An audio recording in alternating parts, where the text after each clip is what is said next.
So when we think about the future of sneakers, it's hard not to think of this moment. Power laces, all right. So when this movie first came out, that is the future that we all thought we would be experiencing right now. A future with self-tightening shoes, with flying hoverboards and flying cars even. But as you know, the reality is that we live in a very different time than what we saw at the movies. But that doesn't mean we aren't on the right track to a future where sneakers are just as cool as they were on the silver screen. I do think though that we need to fix a lot of things because right now, honestly, it all feels wrong.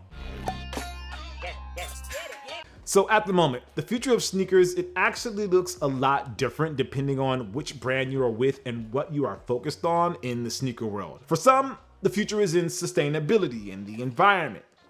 For others, the future is cushioning and how the shoe feels on your foot. And for others, it's something like adding technology to the shoe to really help us physically become the best versions of ourselves. And for others, it's a smartphone controlled shoe that you would probably think belonged in some random movie somewhere about sci-fi. But the real question is, which one of these is the right one? So when I started working on this video and thinking about the future of sneakers, one of the first shoes that I thought about is this one. This is the Adidas Ultra Boost for those that don't know. In fact, this is the Adidas Ultra Boost 20, I believe, 19 or 20. And it's really not the Ultra Boost as a shoe that I really think pushed the shoes into the future. It's the technology that they used, which is the Boost, the ETPU. When this hit the scene, it didn't pop off right away, but once more people got into it, it became one of the most comfortable cushioning platforms that you can get. Adidas actually worked with BASF to create it, and the technology here is all about how it makes you feel, and that is just as important as any bell or whistle. But more important than that, I feel like when this came out, it forced other brands to really look at their plans and change up the game. The energy return that you got with Boost and the response that Boost got from the general public let the other brands know and really put them on notice to let them know that this shoe and this technology was something to be reckoned with. Of course, it didn't hurt that Kanye was rocking the Ultra Boost early, and it didn't hurt that the shoe just looked good in general and that it resonated with the public. But really the technology, the Boost, the eTPU was the big differentiator in my mind and forced every other brand to look at their cushioning technologies, to look at their midsole, to look at how it made the consumer feel when they put their foot inside of a shoe. And that is pushing the industry forward in my mind. Boost did that 100%. And the other shoes on this list are really in response to what this shoe was able to do with TPU. So kudos to Adidas for really pressing the future forward with something as simple as cushioning technology. When you think about sneakers and you think about technology and you think about the ties that bind those two together, there's really one shoe that you have to pay homage to. There's one shoe that really got the wheels in motion 34 years ago, and that sneaker was this one. This is the Puma RS Computer. I believe that means Puma running shoe computer. I'm not sure, but that's what we're gonna go with. So this shoe came out in 1986, and it was a precursor to all the technology connected shoes that you play in to this day. So this computer that you have here in the back was able to track your steps and track how far you went when you went on a run. You would bring this home after your run, turn it on, and actually connect it with a cable to your computer, and then there was a program that you would run, and then that program would give you all the details about the run you just went on. It would be able to keep a historical record of all the runs that you went on, so you could see when you were getting better, when you were getting faster. Really, in my mind, this is what started everything. I know a lot of the tech, quote unquote tech, that was in this shoe is something that we actually have in our watches now. We have it in our phones, but back then phones were the size of bricks, and the technology wasn't good enough for us to actually have it inside of a watch. So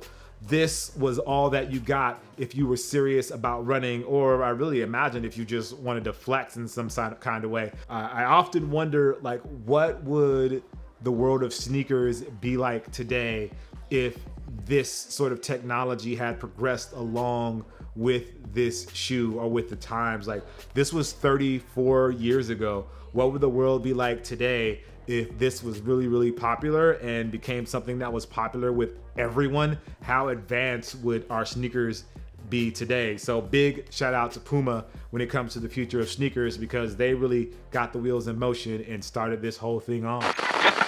So for this next shoe, it represents the future in a way that I don't think we often think about. And I'm not even sure that many of you will buy my argument for why this shoe actually belongs on this list, but it is this shoe. This is the Nike VaporFly 4%. And the reason why I included this shoe on this list is because it represents something that has never been done before. And that fact alone, I think, is going to change the industry in the way that the other brands make sneakers. And in my mind, that's enough to say that this shoe is futuristic and is kind of changing the future. So let's start with the Zoom X. So the Zoom X cushioning is said to be able to improve your efficiency by 4%. Now, for someone like you and me that just runs for fun or just runs to stay in shape, that may not be a huge difference. But when you have a finely tuned athlete,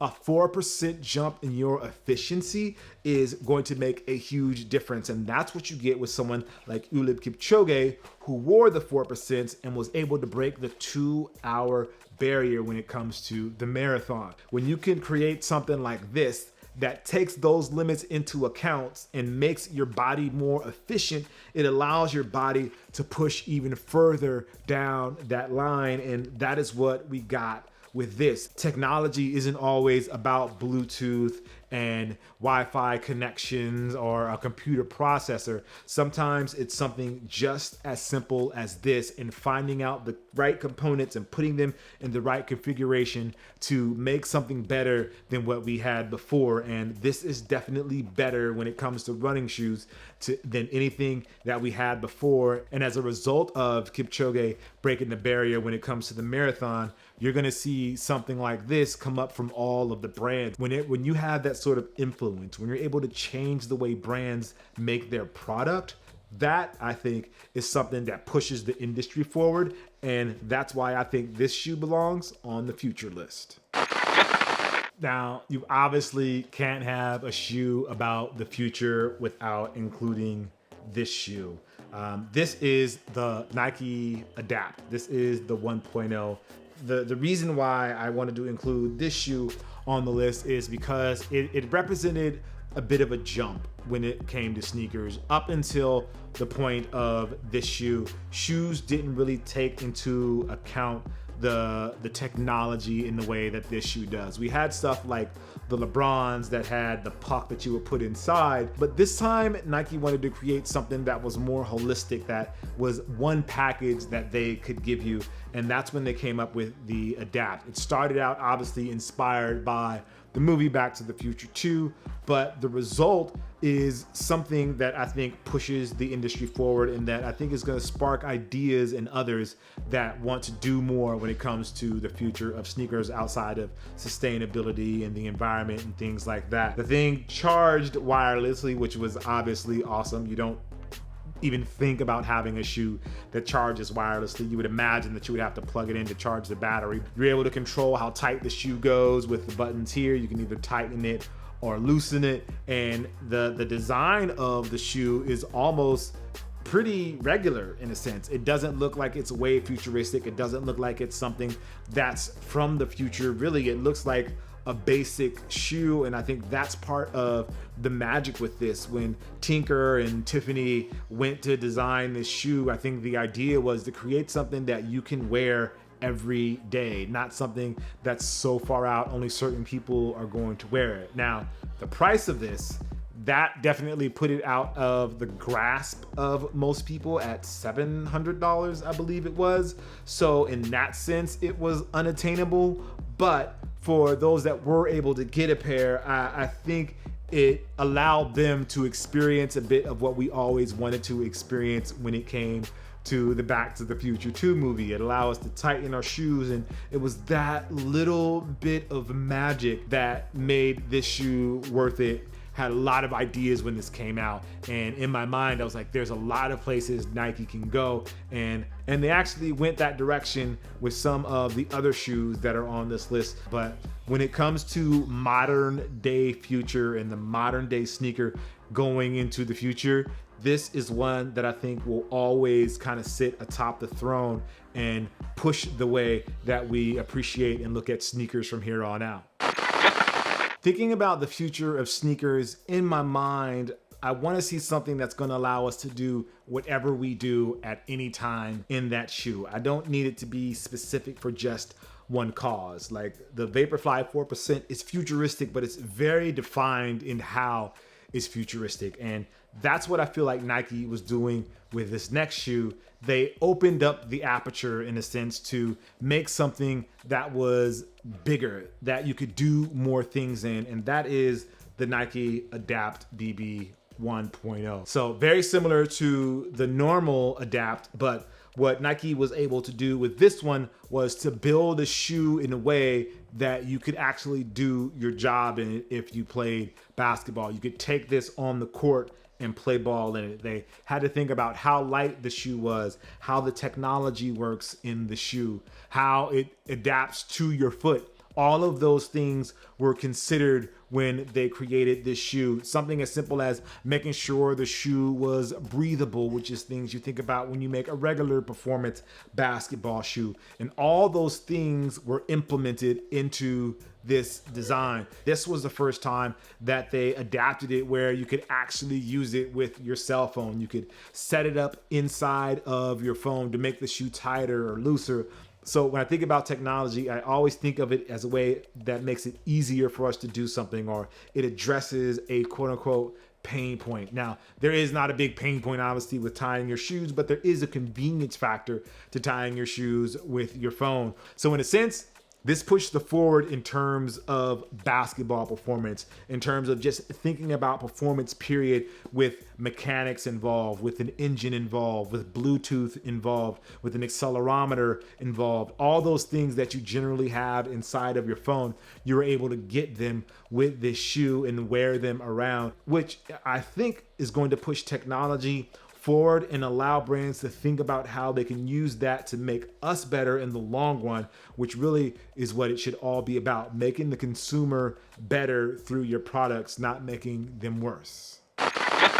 So for the next shoe on the list, I was very hesitant to put it on this list because it didn't necessarily push things forward. Instead, it kind of reconfigured the way things were already being done. But at the end of the day, I feel like that may be enough to include it on this list. So this shoe is the Nike Auto Adapt Max. It's Nike's newest entry into the Adapt line, and it's a fully lifestyle version of the shoe. And the reason I wanted to include this, one, just because I think it looks insane. That thing is gigantic, it's massive.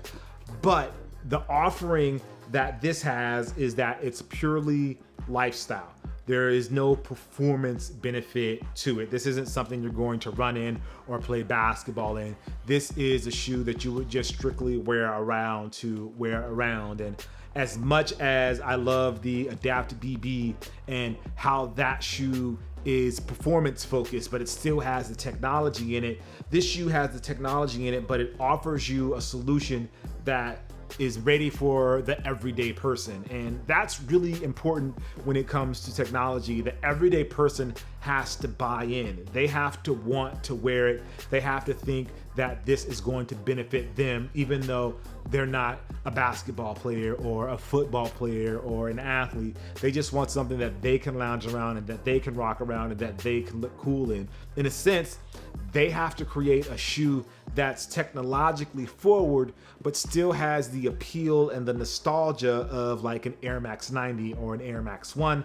And that's how they ended up with this. Again, it's obtuse, it's big, it's bulbous, it's overbearing in a way, it's super bold, but that's what catches people's eye. That's what people pay attention to. And even though this isn't, I would say, the coolest looking version of a forward future sneaker, what I can tell you is I guarantee that if you wear these, people will ask you about it. And that is what I think Nike's intention was with this, is it's going to spark a conversation, and that conversation is how you're going to push people forward. Because again, the entire public has to buy in, not just the sneakerheads, not just the tech heads, not just the designers. The entire public has to buy in, and that's what forces brands to look forward and move the needle forward. And I think Nike has been able to do that. They've been able to spark conversation with the Auto Adapt Max. And I think this shoe is just as much about the future as any of the other shoes that you heard about on this list. With all that being on the table, where does that leave us when it comes to the actual future of sneakers? As much as I'd like to see it go one way, I'm not so sure anymore. What I have come to realize is that as much as I may want something to do things a certain way, it really depends on the community. Really, that's what works. Or to make it plain, what people buy. The Ultra Boost is a great shoe, but it really isn't exciting anymore. The Alpha Fly is a look into the future of running, but that's more about running. And when it comes to the Adapt series, as exciting as it is and all the potential I see within it, I'm not sure the bigger population is ready for that type of tech inside of their shoes. In my mind, technology needs to solve a problem. And right now, none of the tech we have in the sneaker world really helps make things easier or improves on our way of life. We still have a long way to go. I just hope it happens sooner rather than later. And that's just because I'm a tech head. Anyway, let me know what you guys think. Is the future of sneakers here? Is it right around the corner, or is it something that I just totally forgot? As always, I appreciate you. I'm Jacques Slade, and I'll see you next time. Peace.